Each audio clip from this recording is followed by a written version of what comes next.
livro Fotogramas Imemoriais reúne crônicas da escritora Andressa Nathanaelides. Os textos trazem lembranças de infância, experiências profissionais e um pouco da imersão da autora na cultura grega, que faz parte das raízes da sua família.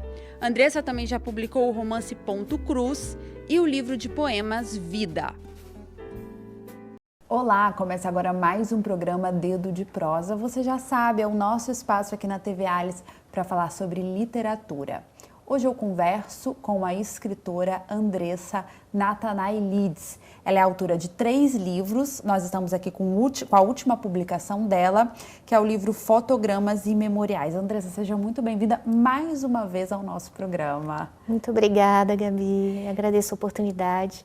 Eu brinco com os autores que a gente já conhece, que já vieram aqui no programa, que figurinha repetida aqui no Dedo de Prosa completa álbum, sim. Então, eu e a Andressa aqui nos bastidores, a gente já estava conversando que é a 3ª vez que ela vem aqui, que a gente bate um papo. Então, Andressa, vamos atualizar aí sua caminhada literária, né? Você está com mais um livro e é um livro de crônicas. Então, vamos começar contando um pouquinho pra gente sobre esse livro. Esse livro é fruto de um projeto que eu apresentei à Prefeitura de Vitória em 2023, né, a Lei Rubem Braga, e que felizmente foi aprovado, né? Ele foi lançado em setembro de 2024 na Biblioteca Pública do Espírito Santo e ele reúne histórias do dia a dia, histórias de pessoas que passaram pela minha vida e que marcaram de alguma maneira, deixando saudades, né? Por isso o nome Fotogramas Imemoriais. No sentido mesmo que são histórias que de alguma maneira marcaram, né, a minha caminhada, a minha memória, né, e que ficaram e por isso, né, vieram a ser registradas em pequenas crônicas, né. Essas crônicas você escreveu já pensando, né, nesse livro ou são crônicas mais antigas? Não, essas crônicas elas envolvem um espaço de tempo bastante extenso, né? Então eu tenho crônicas de 2008 até 2024. Algumas eu escrevi para integrar o livro, depois que eu soube que o projeto havia sido aprovado, e outras eu reuni de sites em que eu publiquei, né, em outros veículos, jornais, revistas. Então fiz um compilado de algumas histórias, né, que gostei e reuni nesse livro. Montei, né, esse projeto para apresentar à Prefeitura, por considerar os textos interessantes, né, e aptos então a compor essa publicação. Você comentou que as crônicas elas têm temas variados, né? E aí eu queria, Andressa, que você contasse um pouquinho quais critérios você utilizou para fazer a escolha desses textos, né? Uhum. Já que são temas diferentes, né? Como é que foi assim, esse trabalho mesmo da escolha desses textos? Bom, como eu falei, né, textos que me marcaram de alguma maneira, né? A ideia da crônica, essa questão de observar o dia a dia, né, como diz o Antônio Cândido, a ideia do res, do chão, né? Histórias simples, mas que tem dentro delas algo de curioso, né? E que despertam esse olhar observador do escritor. Então, eu gosto muito, por exemplo, de tirar fotos com o celular, né? Então, histórias que marcaram e que eu, de alguma maneira, fotografei e escrevi sobre elas, né? Por exemplo, tem uma historinha nesse livro sobre uma cadelinha chamada Branquinha, que vivia na cidade de Ouro Preto, assistia à missa todos os dias e voltava de táxi para a casa que havia adotado, né? Então, eu achei super interessante essa cachorrinha passeando pela cidade e sendo tratada como uma personalidade, né? Então, fotografei e busquei saber mais sobre a história dela. Depois eu soube que ela foi tema, inclusive, de um documentário na cidade e escrevi a respeito. Então, são curiosidades, né? São fatos que, de alguma maneira, me despertaram a curiosidade e aqueles que mas, né, me soaram pitorescos e inusitados, eu então reuni e selecionei para esse livro, né. Você falou um pouquinho da crônica enquanto gênero e ela tem muito disso, né? Um texto mais curto, mas com coisas muito do dia a dia, né? Que traz esse sentimentozinho pra gente quando a gente está lendo, uma coisa próxima também do leitor, né? E você comentou da questão das fotos do celular, que é uma coisa que está tão no nosso dia a dia hoje, né, Andressa? É tão na nossa mão, literalmente, você vai ali, tira uma foto, e aí o seu livro também tem uma questão visual dessas fotos. Eu queria que você contasse um pouco pra gente também sobre isso. Muitas histórias, então, por exemplo, eu registrei em viagens. Não é um livro de crônicas de viagem somente, mas muitas partem disso, né, desse olhar ao novo, né, e do registro com o celular. Então, eu registrei essas imagens, a partir delas eu escrevi uma história e para o livro convidei um amigo meu que é ilustrador, Leandro Queiroz, e as imagens do livro são baseadas nessas fotos, né? Por isso o nome Fotogramas e Memoriais, com essa ideia mesmo dos frames, né, que compõem a vida e que a gente busca nesse livro registrar sob formato de crônicas. Andressa, eu queria aproveitar e pedir para você ler para a gente, né? Uma dessas crônicas, são textos curtinhos.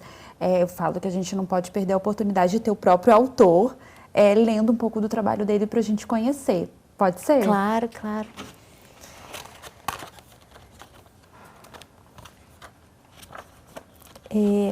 Eu vou ler aqui uma crônica que se chama Casa do Sol. Em janeiro de 2024, eu fiz algumas tentativas de visitar a casa onde viveu a poeta Hilda Hilst. E, infelizmente, né, a casa não estava aberta à visitação no dia que eu fui, mas o caminho foi bastante interessante, né, até a chegada nesse local, né. E eu dedico à professora Edna Polese, que é minha colega de trabalho e que foi comigo nessa viagem a Campinas. Então chama-se A Casa do Sol. Antes da viagem, foram inúmeras tentativas. Ligações, direct, messenger, zap, sinal de fumaça, nada, nenhuma resposta. Embarcamos para Campinas cedinho, às 5 da manhã. Eu e minha amiga Edna Polese, também professora de literatura. Tínhamos uma visita agendada ao Centro de Documentação Cultural Alexandre Eulálio. A ideia era fazer um bate-volta, passar 2 dias na cidade, obter o material que precisávamos e, enfim, retornar à Vitória. Mas nem Edna nem eu nos conformamos com o fato de estarmos em Campinas e não termos a oportunidade de conhecer a Casa do Sol. Foi lá o refúgio de Hilda Hilst durante bons anos de vida. Influenciada por Nikos Kazantzakis, Hilda abandonou a rotina badalada da capital e construiu o seu oásis literário. Ali nasceram O Caderno Rosa de Lori Lamb, Ruth Lounada, Júbilo, Memória, Noviciado da Paixão e tantas outras obras que hoje nos abraçam e nos enfeitiçam. Ao fim do 2º dia de investigações, tivemos uma surpresa. Nosso voo acabou sendo reagendado para meia-noite. Teríamos muitas horas de espera. Fechamos a conta no hotel e Edna chamou o Uber. Por sugestão do motorista, iríamos matar o tempo no Shopping Pedro II, o maior da América Latina. A viagem mal havia começado quando eu passei a resmungar um monólogo interior. Mas é muito azar mesmo vir até Campinas e não conhecer a Casa do Sol. Fábio, o motorista, em sendo um bom ouvinte, prontamente respondeu: "Onde fica isso, madame? Posso levar vocês até lá." Olhei para o lado, Edna sorriu, nossos olhinhos brilhavam em expectativas. Expliquei que, segundo o Google, o nome do bairro era Parque Shangri-La. Ficava a aproximadamente 20 minutos dali. Fábio ligou o GPS e então prosseguimos com a aventura. Fábio, que agora ganhara o status de quase amigo, parecia feliz em nos avistar no retrovisor, com alegria em nossas intenções. Depois de alguns minutos trafegando, a primeira surpresa. A casa, que nos anos 60 era um lugar ermo, distante de tudo, hoje fica dentro de um condomínio de luxo. Na portaria, Fábio fez a identificação. Elas são historiadoras e vieram conhecer a casa da escritora. Como é o mesmo nome? Como é o mesmo nome da escritora? Hilda Hilst, completei. O porteiro liberou. Rodamos um pouco até encontrar o número 359 na rua João Caetano Monteiro. Em meio à sofisticação do condomínio, lá estava a casa. Reconhecível, como se estivesse saltando dos livros para a frente de nossas retinas. O sino campainha, o gradeado no muro, a mata a gritar verdes, imagens fiéis ao sentimento de exaltação leitora, pura transcendência. Toquei o sino 1, 2, 3 vezes. Apareceram apenas 2 simpáticos cachorrinhos que nos receberam com alegria. Sim, a casa até hoje parece guardar a tradição dos cães. Esperamos por quase meia hora.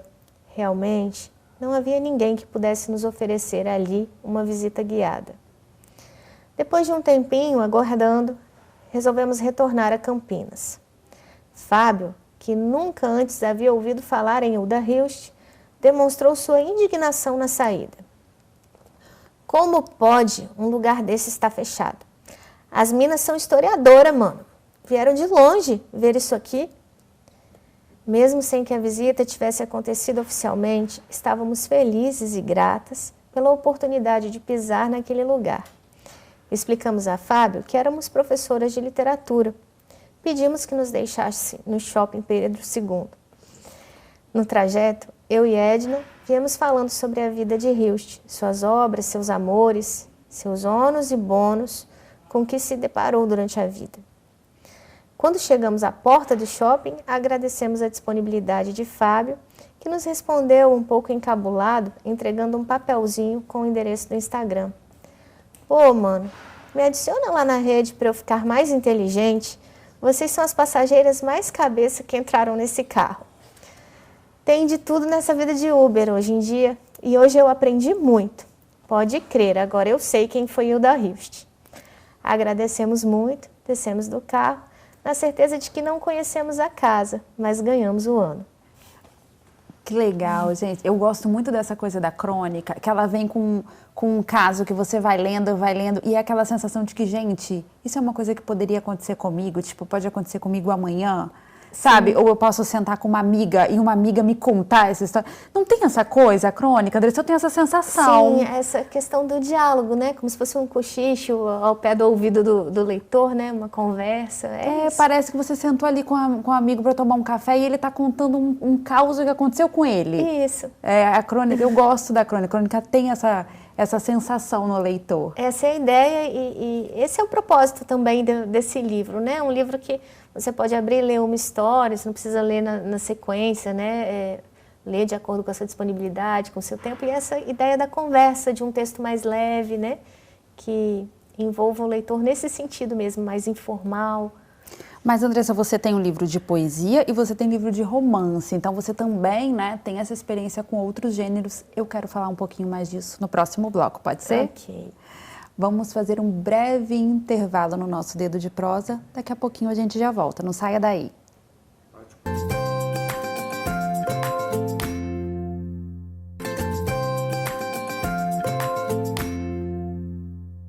Estamos de volta com o segundo bloco do programa Dedo de Prosa, hoje batendo um papo com a escritora Andressa Natanailides.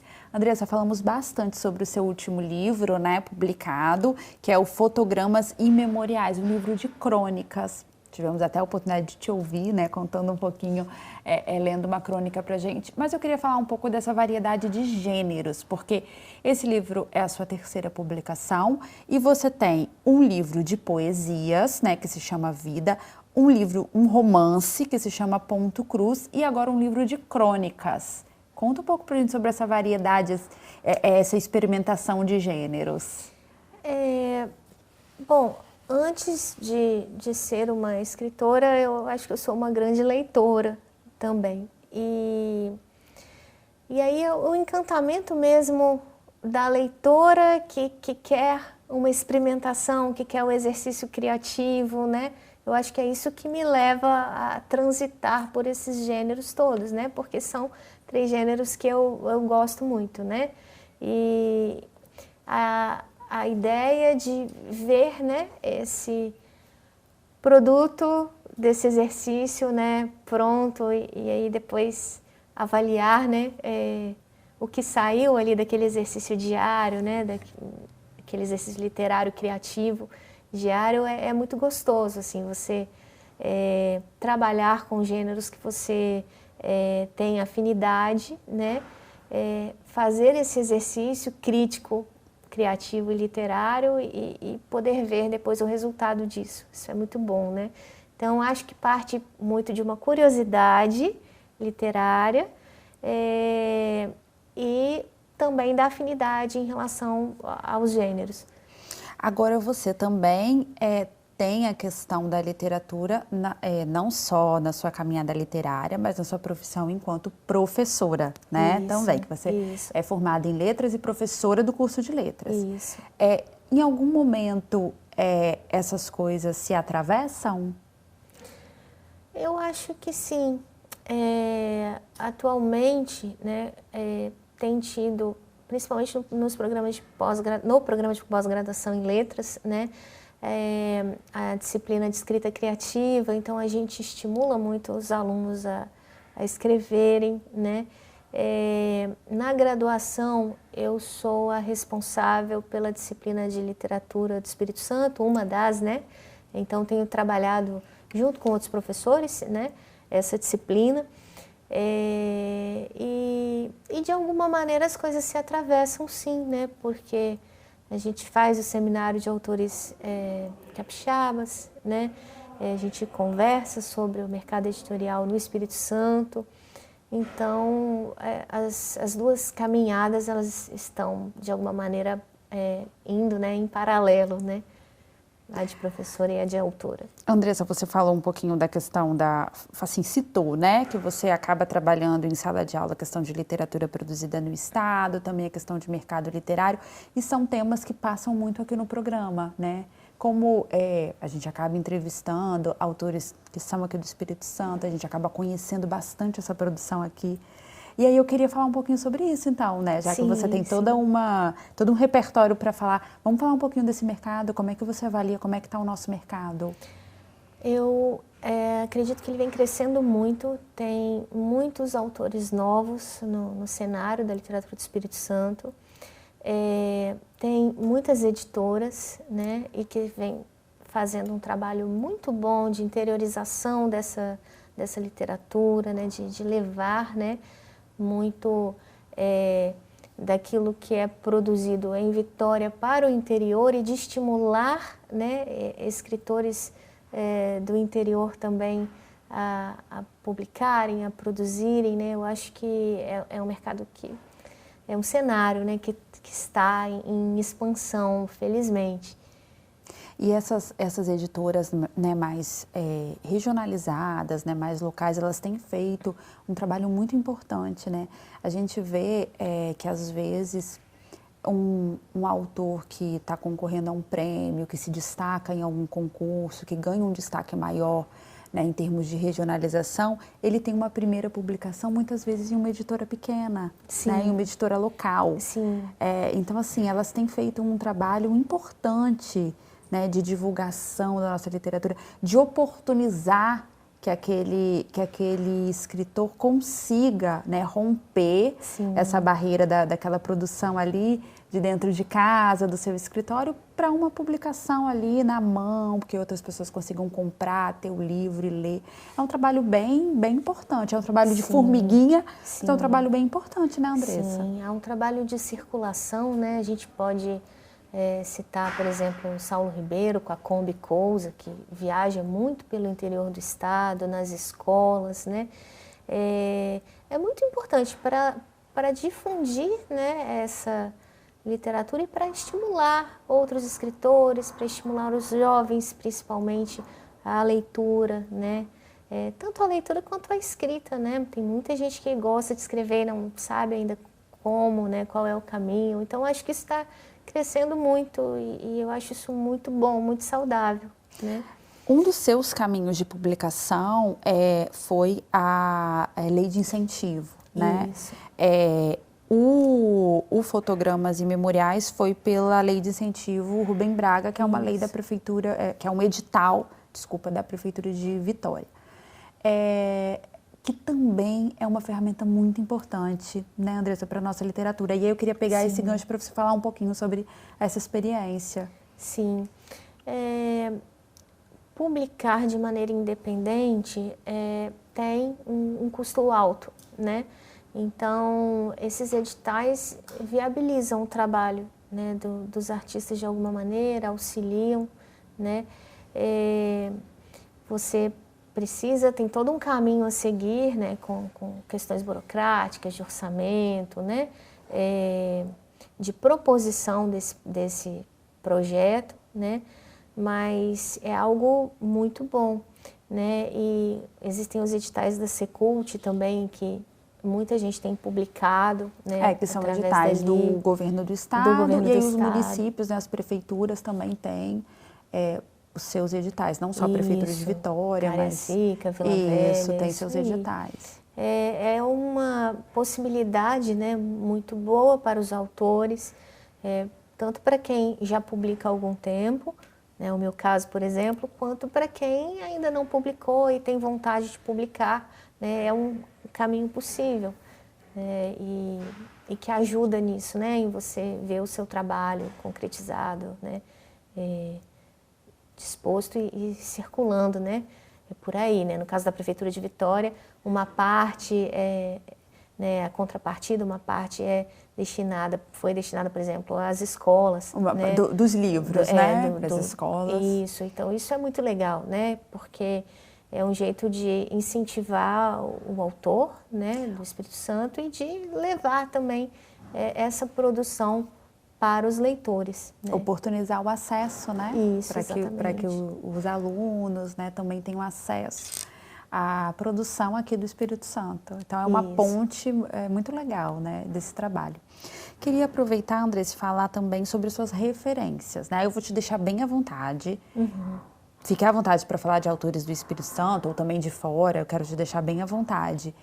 Você já falou que, primeiro de tudo, você é uma grande leitora, né? Antes de ser uma professora da área de letras, uma escritora, você é uma grande leitora. O que você traz pra gente, assim, de referências? Quais são suas referências? Que aí pode ficar até como uma dica também para mim, para o pessoal de casa. Bom, em termos de crônica, Carmélia é uma grande referência. Tenho trabalhado muito com ela e orientado investigações, né, sobre ela atualmente, né? Carmélia Maria de Souza, Bernadette Lira, né? A gente pode citar essas autoras daqui que eu acho que me influenciam bastante, tanto no meu trabalho como professora, quanto no meu trabalho como escritora, né? São minhas referências nesse sentido. Legal a gente falar também, destacar mulheres, né? Sim. Porque também temos esse recorte na literatura de gênero, é um recorte que, né, tem que se problematizar. Então, é legal você também trazer esses nomes femininos. Sim.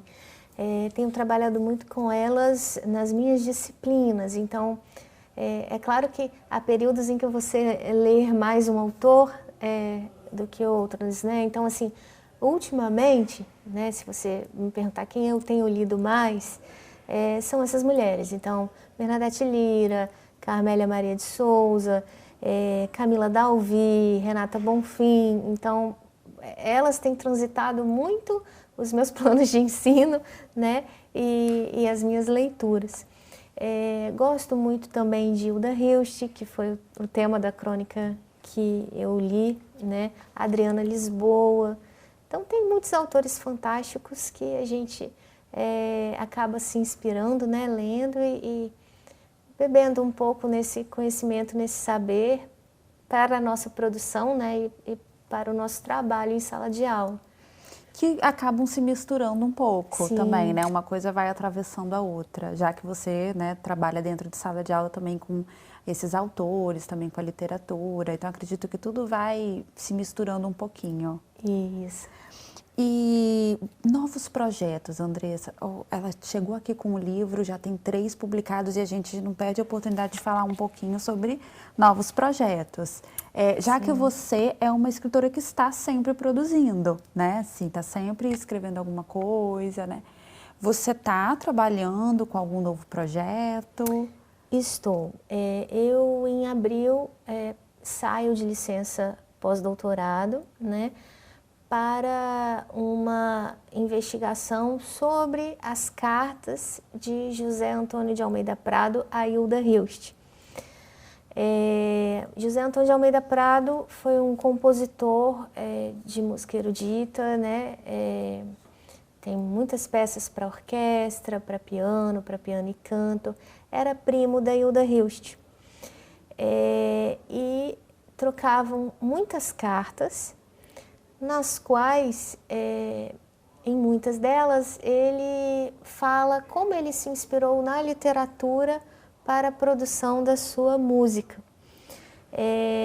Então, eu estou tentando fazer um resgate dessas cartas, né?